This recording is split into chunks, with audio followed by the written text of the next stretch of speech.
Awesome. So we're live. Dr. Wood, I was curious to know, what is our understanding in the brain's role in fatigue, focus, and decision making, and how does that play into athletic performance? Oh, wow, that's like all the hard questions all at once. Good Well, job. it'll funnel the discussion from there, right? um, yeah, so uh, this is a really good question because I think there are multiple levels that we can understand this, and when I work with athletes, but also when I think about how people can apply this to their own performance, and I mean that from like a cognitive standpoint as well as a physical standpoint. And um, there's this nice idea of the cognitive athlete, right? Those of us who use our brains for a living, um, we don't spend enough time thinking about performance when in reality we should be, right? If we were athletes who were living off our bodies, then we would think about how are we applying stimulus, how are we recovering, how are we looking after the thing that pays the bills. And those of us who use our brains for a living often don't think about, or usually don't think about it in the same way. So from a physical performance standpoint, I think I'll probably start with your idea about fatigue and focus. And this is something that I do quite a lot of work with in Formula One drivers, because I think this is a nice it's like the maximum scenario to think about where to apply some of these principles. So there are some, like I remember somebody saying about Formula One driving, it's like flying a fighter jet whilst playing chess. And although it's probably just closer to flying a fighter jet, because that's also incredibly cognitively demanding and physically demanding at the same time. So maybe they're similar, or it's like boxing while playing chess or something like that. And so it requires significant physical fitness and strength, but also it requires a lot of cognitive input. You're thinking strategy, you're talking to somebody on the radio, you're obviously navigating the track at 200 miles an hour, and other cars which are unpredictable. It might rain, everything changes. And so the brain obviously regulates how the body sort of divvies up its resources. And in general, when you do something that's physically demanding and something that's cognitively demanding at the same time, you worsen your performance in both. And that's very well described. And it's also the same as if we like multitask. If we try and do two separate cognitively stimulating or cognitively demanding tasks at the same time, we will be worse at both. The human brain essentially cannot multitask. Maybe we'll get to that question later. So in order to perform at something that requires some degree of cognitive input, you need to have additional bandwidth on top of your physical capacity. So if you were at your maximum from a physical output standpoint, your cognitive function will automatically decline. And if we think about this in Formula One drivers, we didn't mention that like some of the races is very hot, right? It's a significant heat stress. You might lose 8 pounds of fluid, of sweat. So you have to deal with all of this at the same time. So you need to have enough physical capacity to be able to deal with all of those things, so that you have enough bandwidth on top to then do all the cognitively demanding stuff as well. So we know that the brain otherwise will retain some of its, will limit performance, or retain a little bit, so that you're then able to actually engage your brain in whatever it is that you're trying to do. So that some of this is conscious, some of this is unconscious, but in reality, the brain is constantly trying to regulate its resources and outputs so that you can survive, essentially. And if you're pushing so hard that you don't have enough cognitive capacity left, your brain will find some way to downregulate. So all of this is essentially determined by the brain and the total capacity that you have within it. And then the good thing is that this is something that we have some control over. So we can then start to manipulate that system or train that system so that we have more capacity, which then allows us to focus better, perform better. Um, and I think that's kind of what we're here to talk about. No, I mean that's awesome, and it's I love how you said that idea of a cognitive athlete, and I feel like Formula One right now is gaining like this huge popularity, and I recently just heard about this probably 3 or 4 weeks ago, and now I guess it's just in my subconscious to hear about it. And someone said in a race this past weekend in the cockpit it was upwards of 130 degrees, and this driver lost 8 pounds. So with you the expert on this, would you say, okay, like we want to optimize performance, you want to win the race, that's like point Z. And how to get there is we're going to have to deal with a lot of these cognitive stresses, a lot of physical stresses. But what you're saying, as the physical demand continues to go up, the cognitive demand also goes up, but in the end, the brain wins. Mm. So, do we need to train the brain a little bit more, or the body a little bit more, or both of those in synergy in order to get to the end of the race and not like pass out or, crash? Yeah, that's a great question. So essentially, it's a little bit of all of the above, and it might depend on the driver. So this weekend, the race you mentioned was the Singapore Grand Prix. It was the first time that they had they've got this new heat warning system. So they said this race was a heat hazard, 60 degrees Celsius in the cockpit. That's 130, 140 degrees Fahrenheit. Yes, drivers are losing several pounds, upwards of 5 to 10 pounds. They can have like 500 mils to a liter of fluid on board, right? So like nowhere near enough to offset what they're going to lose. Also, by the end of the race, that that fluid is the same temperature, so it's not exactly pleasant to drink. They had some cooling vests. Some of the drivers like them, some of them don't. Generally, the more physical capacity you have, the better you're able to tolerate that. So some of the best drivers are like, man, I don't need the cooling vest because I'm good enough. That's fine. But I think it was last year, one of the rookie drivers had to retire from the Singapore Grand Prix because basically he couldn't take it anymore. His body just shut down. It was too hard. And a big part of developing expertise and capacity in the sport is training your body to handle some of that stuff. So, some people may do heat acclimation training, right? You can stick a bike in a sauna. There are fancier versions of that, but that's essentially what you're doing. If the fitter you are, right, the greater total capacity you have, and that's the same for like aerobic capacity as well as strength. So heat acclimation, total physical fitness matters, and then cognitive fitness, for want of a better word, does matter as well. And so there are a few different ways to do this, but in reality, and this is where some of the stuff that we do comes in. As with a driver, I don't care how their brain functions when they're like sat at a computer desk doing like a cognitive function test. I do a lot of cognitive function tests in my lab, but like how they do on a test when they're just like sat after a coffee, like who cares? That's not relevant to their job. What's relevant to their job is how their brain performs when they're like completely smoked and dehydrated and hot. Um, and so then I think that it depends on the driver.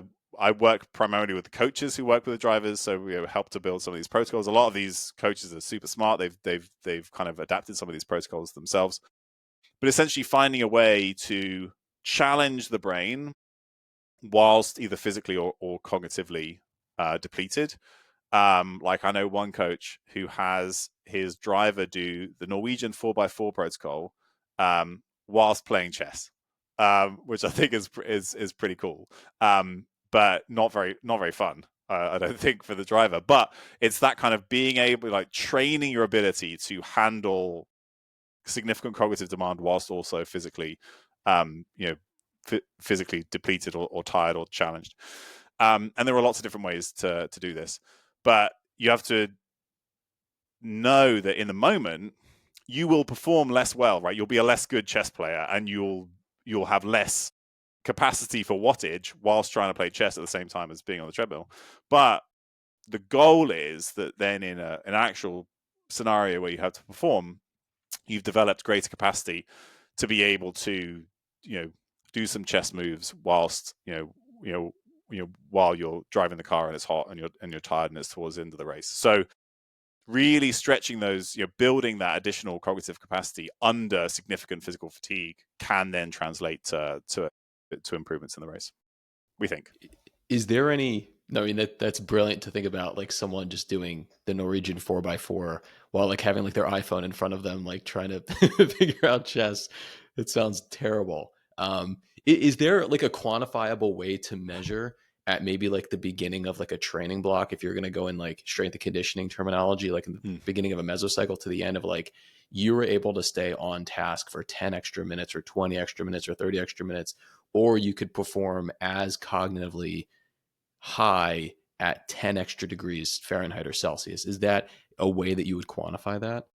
So you there are a whole bunch of ways that you could do that, and this doesn't just apply to Formula One. This could apply to any sport where you need the brain to kick in for some aspect of performance. But even unimodal endurance sports, having that pushing yourself hard requires some degree of cognitive control, right? So even in those settings, there's some evidence for what they call brain endurance training, which is exactly that, right? You do some kind of cognitive task during some kind of endurance or any kind of training, or you do some cognitive tasks in between, like sprints, intervals, or something like that. Or like there are these studies like which sounds like the most boring thing you could possibly do, where you like run on a treadmill for an hour whilst doing cognitive function tests, like the Stroop test, again and again and again and again.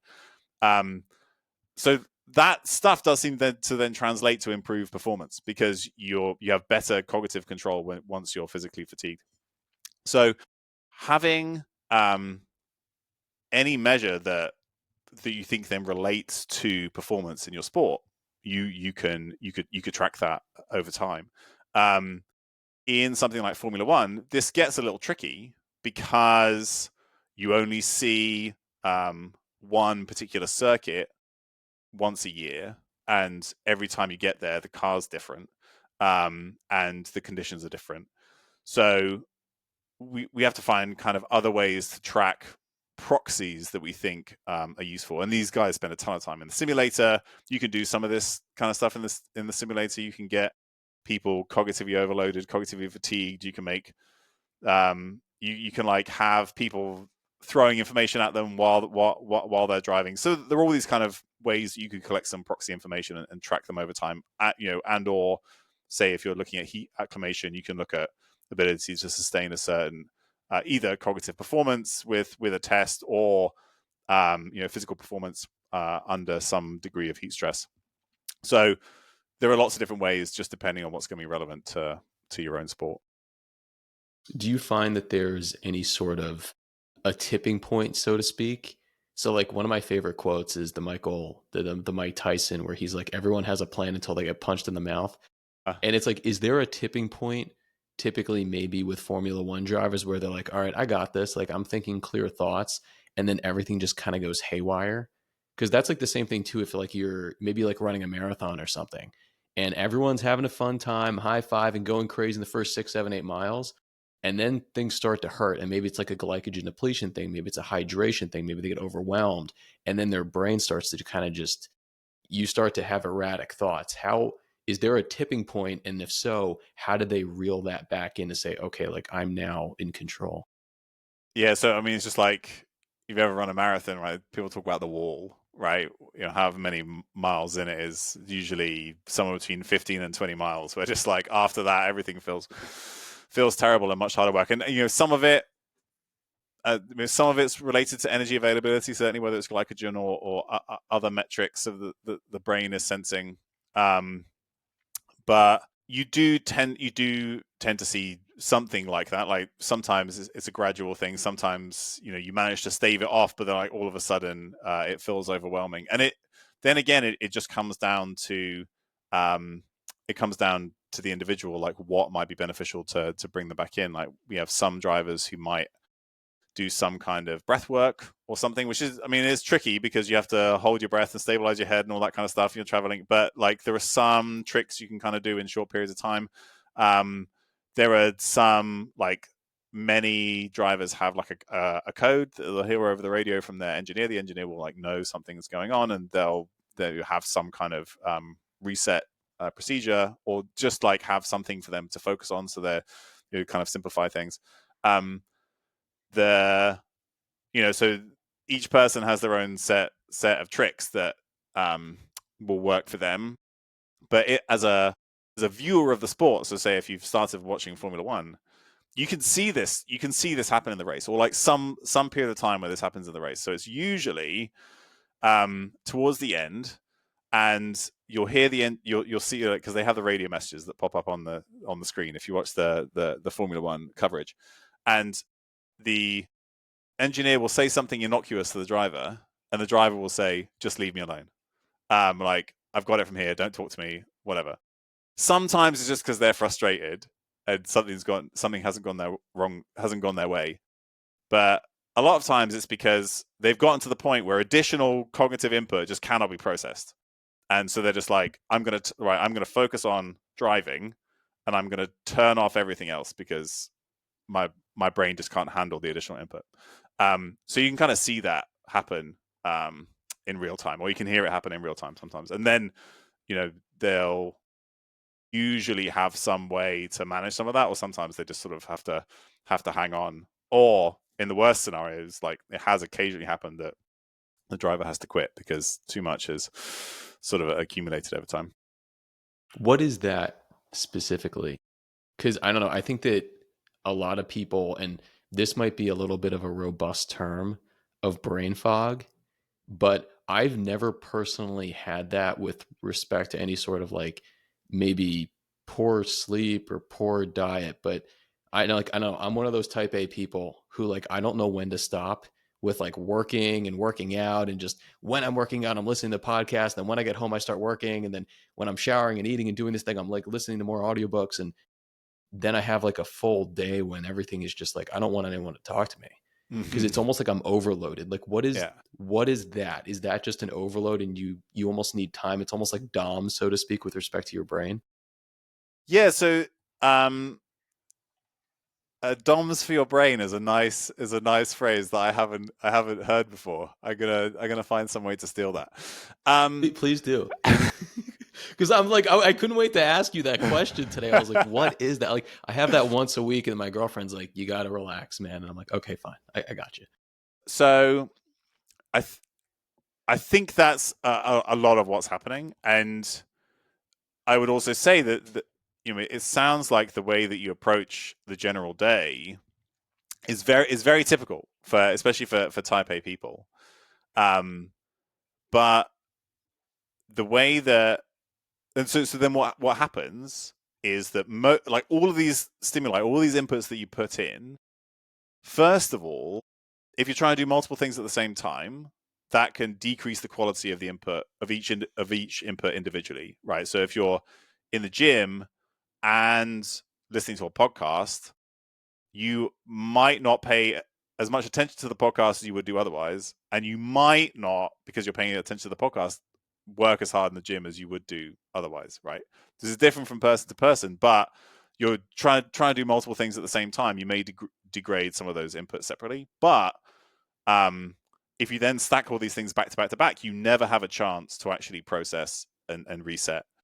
So a lot of that has to happen during sleep, but it can also happen during like true periods of cognitive downtime during the day. So a lot of what happens, especially if you do things back to back, or if you don't get a period to like truly rest, is your brain is still processing the thing that happened before. And so then the new thing that comes in adds additional cognitive load, and eventually you just get to the point where we can't handle more, and you never finish processing this thing previously. So like it is kind of like DOMS for the brain, right? The muscles are still recovering. The brain is still recovering from this thing that you did earlier, or this input you gave it earlier. And then you're trying to add something on top of it. So the way that I think we can think about this, and I've stolen this directly from my friend, Dr. James Hewitt, who also just had a book out called Regenerative Performance, which is very good. But he's a former professional cyclist. And so he also, a lot of the time when he talks about performance from a cognitive standpoint, he also sort of relates it to physical performance, like I do, just because if you're an athlete, that's kind of like, that's the framework that you understand. And so he talks about cognitive gears. So that we have 3 cognitive gears, high, middle, and low. And so high gear is like really hard, intense periods of focus, like it would be hard, intense periods of work. It's like you're going to do some set of sprint intervals, right? If you're going to do some set of sprint intervals, rowing machine, on the track, whatever, you can't think about anything else, right? All you can do is think about the work that you have to do. And so this is how we should be approaching high quality, high quality work, writing, research, problem solving, this kind of stuff.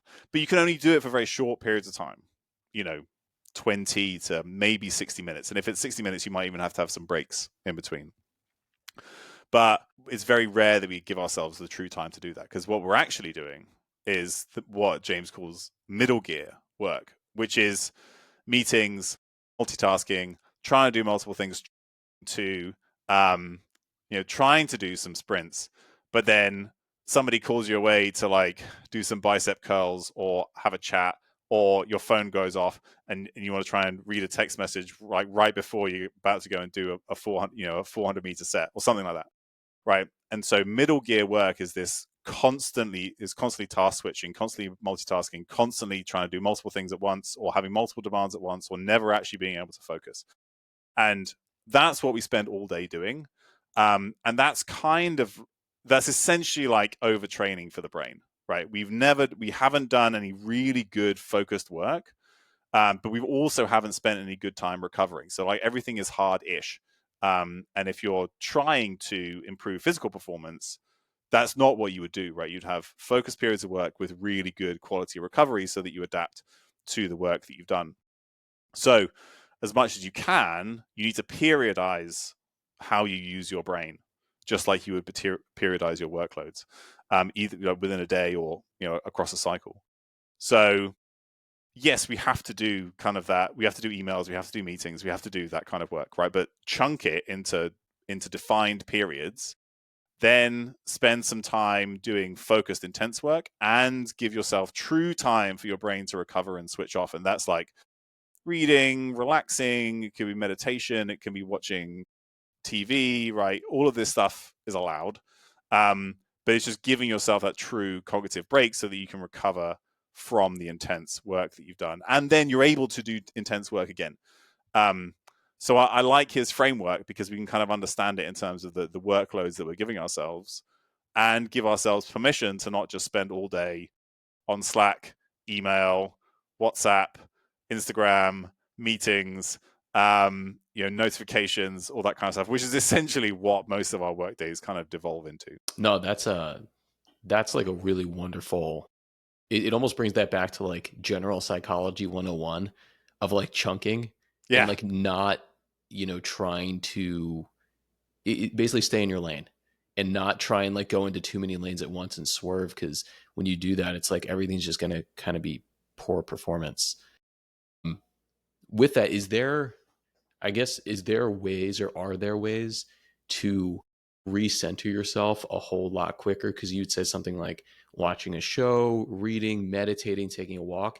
Is there a way to get back down quicker, so to speak? And is that, I guess, when like quality sleep comes in, quantity sleep comes in, maybe even if we're going to go into the dietary standpoint, having like anti-inflammatory foods, which are like known to be better for your brain, is that when that comes in, as far as like, ooh, that's a +1, that's another +1 for you, and like going out and partying would be really bad, for example?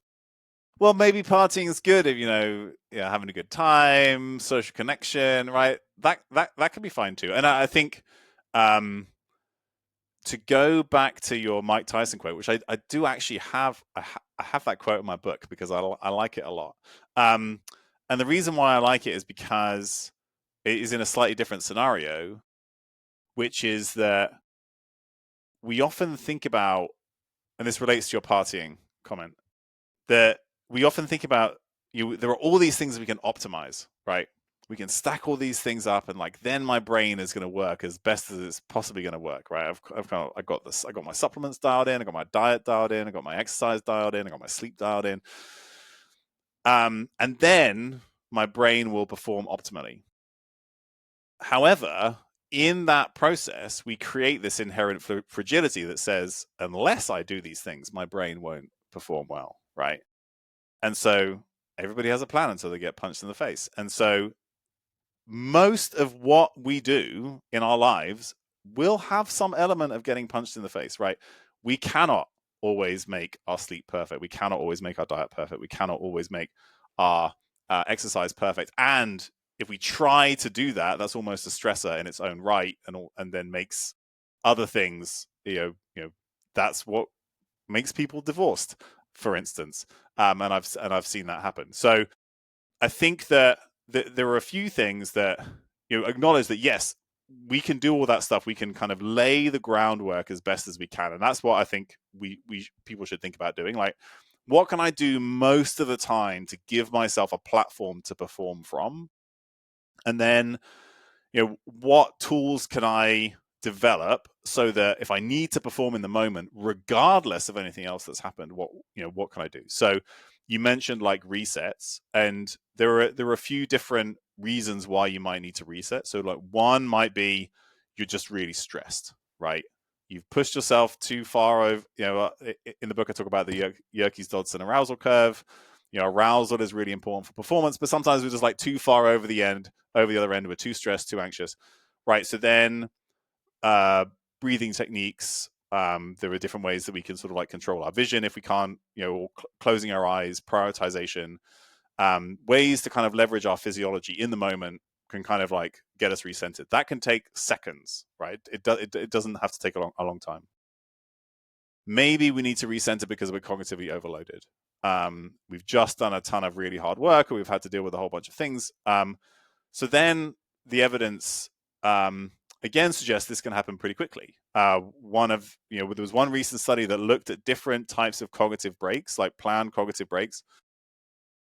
And so in just like 5 minutes, you can reset fatigue, vigor, motivation. One intervention they used was the mindfulness technique. So there's like 5 minutes of mindfulness, sort of like body scan type thing. But actually, what worked better was 5 minutes of watching comedy clips on YouTube. And there are similar studies that show that rewatching a familiar TV show or rereading a familiar piece of a book, like that kind of, your brain is engaged, but it's something familiar and comforting, and that you can quickly switch off and reset. That can happen within just a few minutes. So the final thing is several studies show that just like looking at a green space or nature, ideally go outside, ideally you get some sunlight in your eyes, but just like looking out a window onto a green space for 90 seconds, like significantly decreases stress responses. Like, it's amazing how quickly some of this stuff can work. So depending on the scenario, there's lots of different ways that we can do that. So I think about all those kind of basics that we can do, have a platform that we can perform from, but acknowledge that just like stuff goes wrong all the time, and that's just life. So then having some of these tools that we can use in the moment if we need to, in order to like recenter ourselves, and then we can go. Would you put your money on a driver who has a predisposition for, like, we all have those people in our lives who don't really get stressed.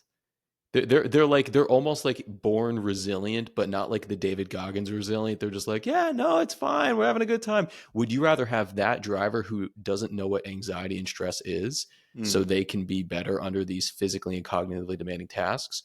Or would you rather have the David Goggins type who has overcome so much and like kind of yells at themselves to have more resilience? Because like my dad does not know how to freak out, but I think there's like a sense of urgency that he doesn't have. Whereas like I've learned to muscle everything out, but I'll stress myself out. What do we see in the research as far as high performers and the predisposition for that success? Yeah, this is an interesting question. I don't think there's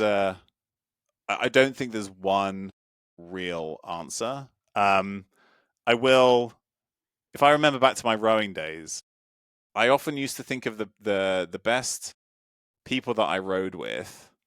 And rowing is a less cognitively demanding sport than, say, driving a Formula One car.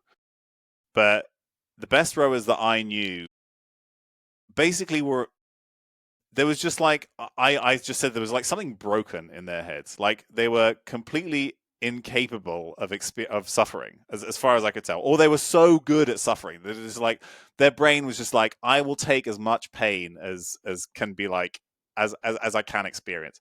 My brain wasn't like that. My brain was like, this is pain. Like, what are you doing? You're like, this is bad. This is bad for me. So for certain sports, I think there are some people who can just like lean into that suffering, and their brain will just like won't take it. I don't think that's necessarily, or that will take it.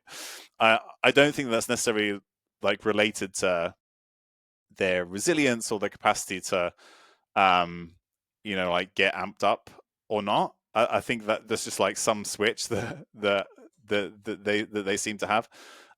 When you actually look at some of the research, and I have spent some time looking at this in terms of resilience in athletes, I would argue that the evidence is completely against the David Goggins approach, um, because athletes who are truly resilient are those who have a lot of mindfulness and self-compassion.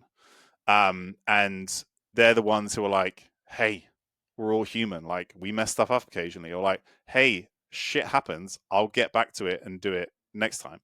Um, you know, and it's that kind of approach that seems to be most consistent with true resilience and like cognitive and mental well-being in athletes who then perform at a high level for long periods. Like, they enjoy the process, they know it's not always going to work, they've overcome issues, and then they leverage that. They're like, this happened before, and I came back from it. I came back from this injury, I came back from this defeat. So I think those people who have some degree of sort of mindfulness and self-compassion are the people who have the greatest resilience, and are able to then perform at a high level for long periods of time.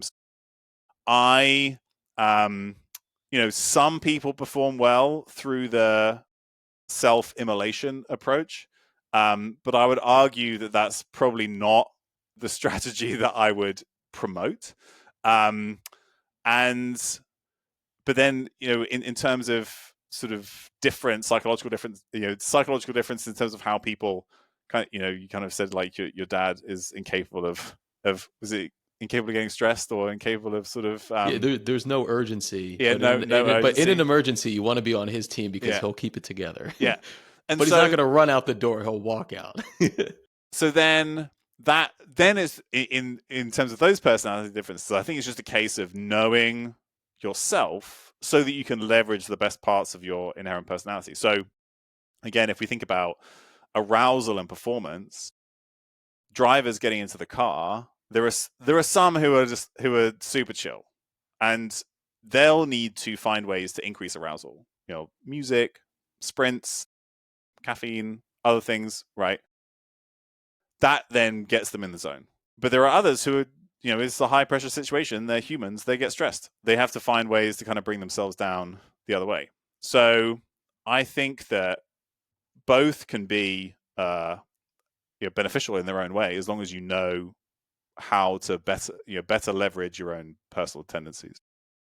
Yeah, that must be even just very individualistic, sport to sport too, of Yeah. who you're coaching. Because I was chatting with a guy yesterday who is the head sports scientist of one of the top professional women's soccer teams.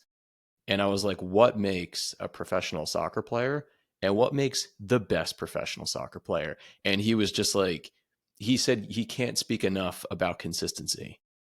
And that's what him and I just, we kept talking about Serena, we kept talking about LeBron, we kept talking about Tiger, and all these people who like, even Federer. Like I heard this thing about Federer that like he's won 80% of his big matches, but he's only won half of his points. Yeah, 54% of points or something. That's amazing. And they're like, yeah, basically he almost like strikes out half the time, but he keeps going, keeps going, keeps going. And over the course of a 20, 25-year career, I mean, he's Federer. He's on the, I don't know, Rolex commercials or whatever. But Yeah. I'm like, what is it really in there? He's just like, it has to be consistency. And then I see that with LeBron too, is that he started playing when I was like a little kid, and he might have just announced his retirement last night on Instagram or something. I'm not really sure. It was like a weird interview, but they were just like, yeah, like he wants to keep showing up every day and focusing on the process and getting the little tiny things right with his diet and his massage and his training and his sleep and this and that. And I'm like, maybe he has a predisposition to being confident or less confident, but maybe in the end it doesn't matter because he has more repetitions than anyone else. That's really it. And part of that, right, is he has confidence in his abilities, but also his abilities to overcome and do whatever it is that he needs to do, and a resolve to continue doing that. If he woke up every morning and he was like, "You're a piece of shit. Who's going to carry the boats? You're awful." Yeah, I don't think he'd be the same kind of athlete. And so I think he displays, and consistently great athletes display um, that kind of resilience that I was talking about. That involves like having overcome difficulties. That involves some self compassion. That involves understanding yourself. I think that, and then that translates into the ability to keep coming back, focusing on the process.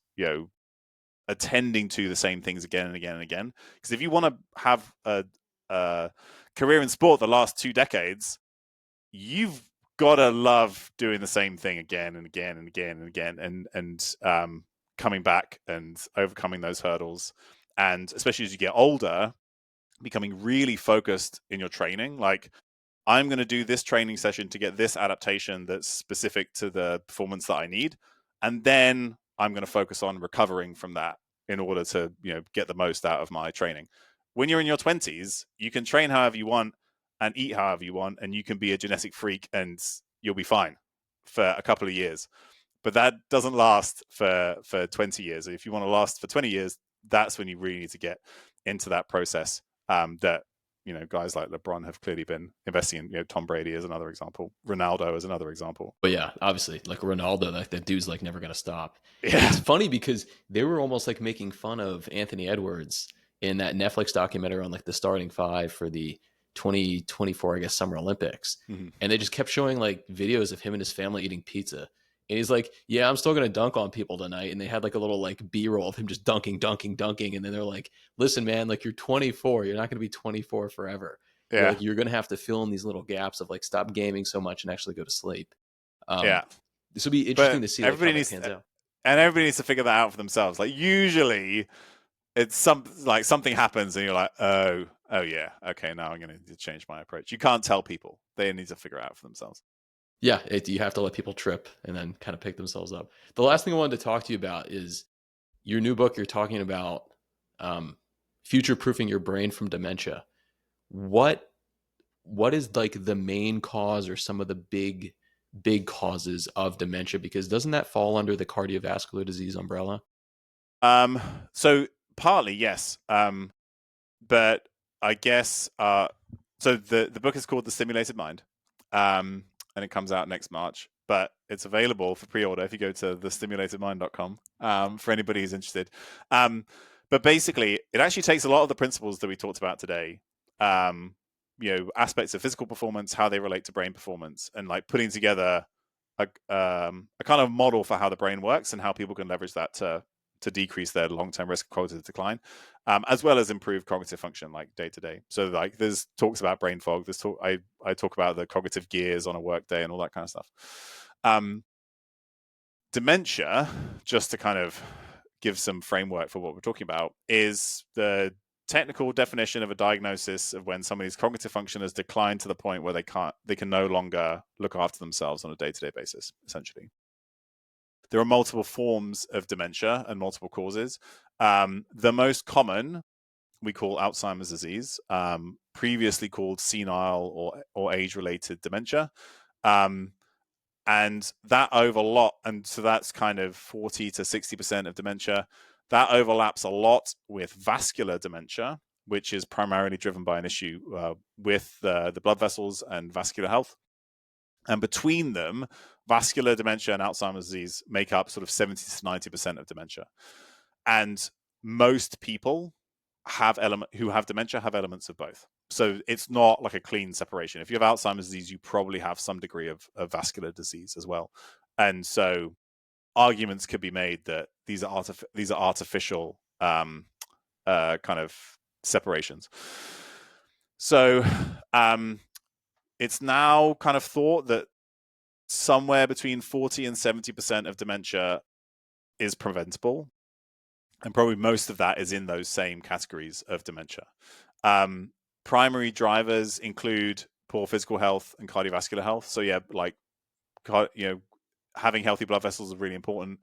Low physical activity and low physical function, poor nutrient status, poor sleep, smoking, hearing loss and cataracts, so like losing senses, social isolation.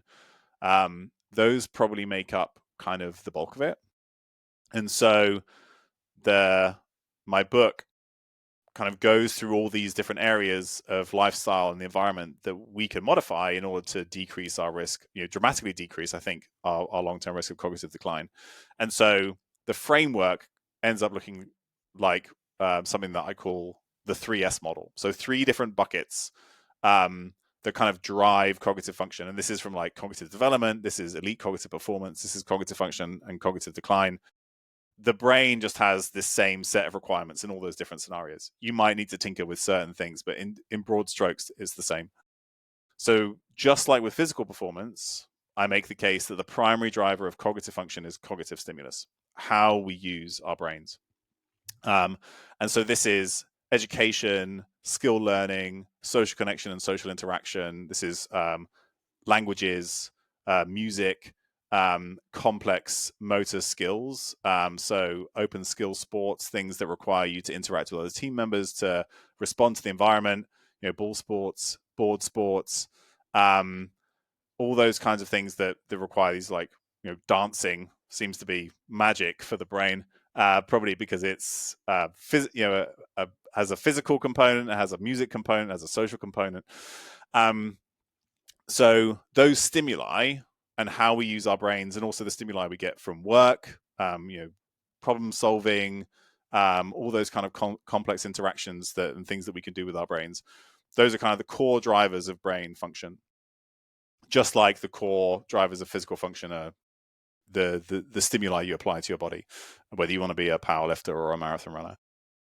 Then if you want to respond to a stimulus, right, an area of the brain becomes activated by a stimulus, dancing or a language, that area draws in more blood flow. There's this thing called neurovascular coupling. So the neurons and the astrocytes become activated. That then brings in more blood flow. You need healthy blood vessels for that to happen. So that's why cardiovascular health is so critical. You also need a healthy or consistent energy supply for those networks to do what they need to do. So that's where things like metabolic health, insulin resistance become really important. So avoiding prediabetes, avoiding type 2 diabetes. And then you also need a supply of nutrients to build new synapses, make new mitochondria, all those things that your brain needs to do. So that's omega-3 fatty acids, B vitamins, vitamin D, iron, all really critical to that. You mentioned polyphenol and antioxidants. They seem to be consistently associated with improved cognitive function. So berries, coffee, other colorful fruits and vegetables, chocolate. So all those things go in my supply bucket. So we have stimulus, supply, and then the last bucket is support. So you have your stimulus, you've brought in all the resources you need to respond to that stimulus, and then you have to adapt to that stimulus. And that usually happens during sleep, like we talked about, but can also be during other like low cognitive gear periods. And so then that's a really important part, as well as avoiding things that inhibit that adaptation process. So smoking, alcohol, air pollution, chronic stress. Chronic stress is essentially like overtraining for the brain, right? You never get to switch off, you never get to recover. So that's kind of the framework, and all those things interact, right? If you stimulate the brain more, you sleep better. And if you stimulate the brain more, you bring in more nutrients and resources. And those things also help the adaptation process. So, because they can help you with like trophic support for the brain, like making hormones and all these other things that become important too. So that's the model and all those different pieces. This then allows people to think about like, where's the thing that I could do that would have this in one of those buckets that might be the lowest hanging fruit for me. So like, because it's all interconnected, you can pick one thing and you'll shift like the whole network in your favor, right? If you sleep better, not only you're recovering better, but you feel more social, and you're more likely to do other health supporting activities. Or if you stop smoking, right, your blood pressure improves and your inflammation decreases and your cardiovascular health improves. All that kind of stuff shifts at the same time. So it means like the final kind of upshot means that instead of being this list of 20, 50 things we need to do for our brains, actually maybe we just need to do one or two, and kind of like everything then moves in your favor. So that the kind of the main message is that you don't necessarily need to do a lot to kind of see significant long-term benefits. Yeah, I love that. It's the very positive downstream effects from focusing on really optimizing the basic things like eating healthfully, being social, getting good sleep, exercising. Listen, I know you got to head out. Dr. Wood, this was amazing. Thank you so much for coming on today. And I'm really pumped to pre-order your book and Thanks. start reading it soon. Thanks for coming on today. Thanks so much. I mean, it's a real pleasure. I appreciate your time. Awesome. Talk to you later. Cheers.